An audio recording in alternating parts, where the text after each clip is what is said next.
जाने मेरी जाने मन बचपन का प्यार तेरी भूल नहीं जाना रे, जैसा मेरा प्यार है जान तुझे दिया है, बचपन का प्यार तुझे भूल नहीं जाना रे, फेलू मेरा डार्लिंग बचपन का प्यार तुझे भूल नहीं जाना रे, मेरी जाने मन बचपन का प्यार तेरी भूल नहीं जाना रे, जैसा मेरा प्यार है जान तुझे दिया है, बचपन का प्यार तुझे भूल नहीं जाना। Good morning sir. Good morning sir. Good morning কি ব্যাড মর্নিং সেটা একটু পরেই বুঝতে পারবি। লেবু, তোকে পড়া ধরলে তোর গলা দিয়ে কোনো সাউন্ড বের হয় না, তখন গলাটা মিউট করা থাকে, আর গান গাওয়ার সময় তোর গলাটা একদম লাউড স্পিকার হয়ে যায়। তুই পেয়েছিসটা কি বলতো? স্যার, ওরা সকলে আমাকে জোর করে রিকোয়েস্ট করে, আমাকে ইমোশনাল ব্ল্যাকমেল করে, তাই আমি আর গান না করে থাকতে পারি না।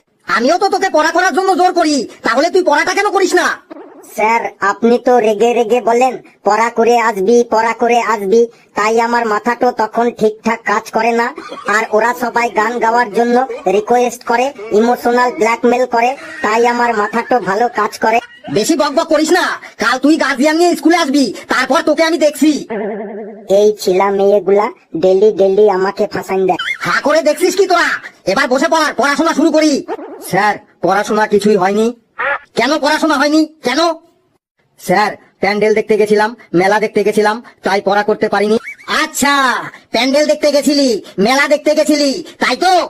হ্যাঁ স্যার, 4 দিন ধরে প্যান্ডেলে প্যান্ডেলে ঘুরেছি। প্যান্ডেলে ভিড় কেমন ছিল? স্যার, প্যান্ডেলের থেকে বিউটি পার্লার গুলির সামনে বেশি ভিড় ছিল। বিউটি পার্লার সেটা আবার কি? স্যার, যেখানে মেয়েরা মুখে মেকআপ করতে যায় তাকে বিউটি পার্লার বলে। না, হলো না, আমি ঠিক বুঝতে পারলাম না বিউটি পার্লার কাকে বলে, একটু ভালো করে বোঝাতো আমাকে। স্যার, আমি বলবো বিউটি পার্লার কাকে বলে। বল। স্যার, বিউটি পার্লার হলো একটা দোকান, সেই দোকানে মেয়েদেরকে খুব সুন্দরভাবে সাজানো হয়।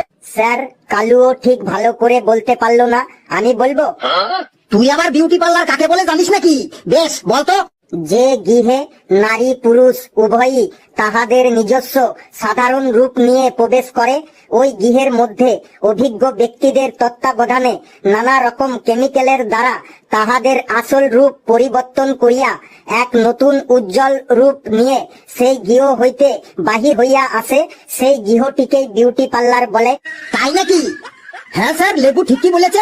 আমি দেখেছি আমাদের পাড়ার রানু, বুচি, টুম্পা বিউটি পার্লারে ঢোকার আগে ওদের একরকম দেখতে ছিল, আর বেরোনোর সময় ওদের রবিনা ট্যান্ডন, রানী মুখার্জি, দীপিকা পাডুকোনের মতো লাগছিল। এই কালু একবার বিউটি পার্লারে গেছিল, ওকে একদম হৃত্বিক রোশন বানিয়ে দিয়েছিল। ঠিক আছে ঠিক আছে, আর ব্যাখ্যা করতে হবে না।